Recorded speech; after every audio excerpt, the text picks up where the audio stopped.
I am Ferdinand Marcos, and I am the President of the Republic of the Philippines.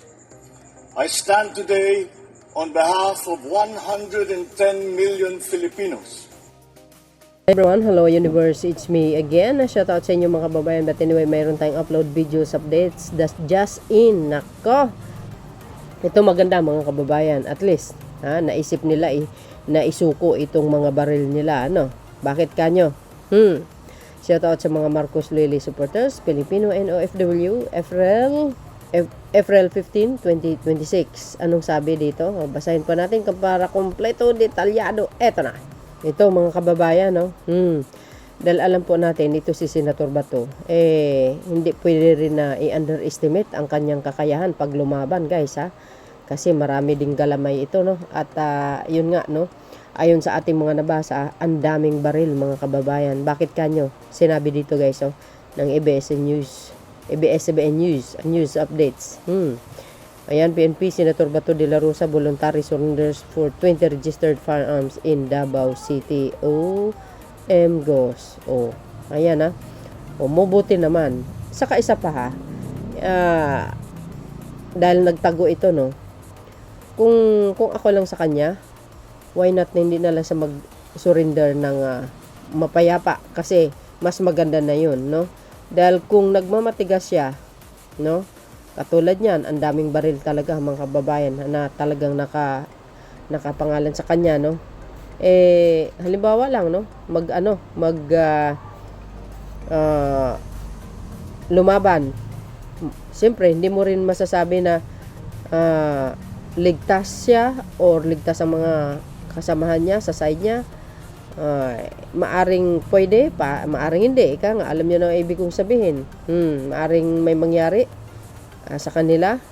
Siyempre, kumpara mo naman, mas maraming kasundaluan ang mayroon tayo.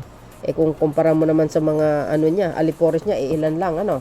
So, I think hindi naman siguro gagawin ni Senator Bato yan. No? So, I hope, dahil voluntary na sinuko niya yan, dapat pati sarili niya, sabi dito guys, na para kompleto, detalyado. Sabi dito, ayan, sinabi dito ng ABS-CBN, agay, Manila, 20 firearms registered to Senator Bato de la Rosa have been voluntary surrendered to the Philippine National Police, which is ang PNP. Ayan, following the revocation of his license to own and possession firearms, and fire registration. Well, sana itong 20 na baril na ito kompleto sa lisensya.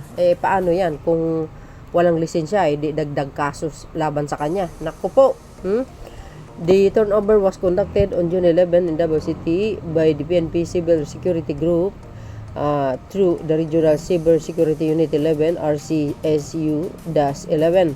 According to the PNP, the processes involve the inventory, verification of serial numbers, and physical inspection of the firearms before they were formally turned over. The firearms were surrendered through De La Rosa, authorized legal representative from the residences associated with the senior in Barangay Davao City in coordination with the RCSU-11 personnel. Sabi pa dito, police said the turnover was carried out in an orderly manner with all procedures properly documented and the acknowledgements receipts issue for the firearms received. Ayan The 20 firearms were later transported to the RCSU-11 office to the Camp Sergeant Quintin M. Mercido in Buhangin, Davao City, where masabi dyan, the firearms were later, transported to the RCSU-11 office of the Camp Sergeant Quintin M. Mercido, Buhangin, Davao City, where they are now under official custody for safekeeping in accordance with the PNP regulation. Tuloy, in a statement of PNP Chief General Jose Melencio Nartates Jr. said that the activity reflects the police force's commitment to enforcing firearms regulation while observing due process and proper coordination with the concerned parties. Ang mahalaga ay malinaw at maayos ang pagpapatupad ng batas na may paggalang sa proseso at pakikipag-ugnayan sa lahat ng panig. This underscores our continuing efforts to ensure the transformation and the enforcement is carried out this with professionalism, transparency and due regard for proper procedures. Nartati said, authorities earlier disclosed that a total of 117 firearms were registered under the senator's name. Oh, grabe, ang dami, ano. Tindi nun.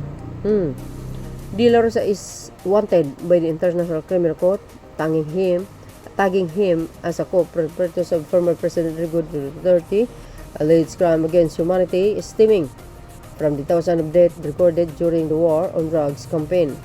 The senator was last seen at the Senate on May 14, hours after gunshots were heard inside the premises. Ayan, ha. So yun, mga kababayan, ha.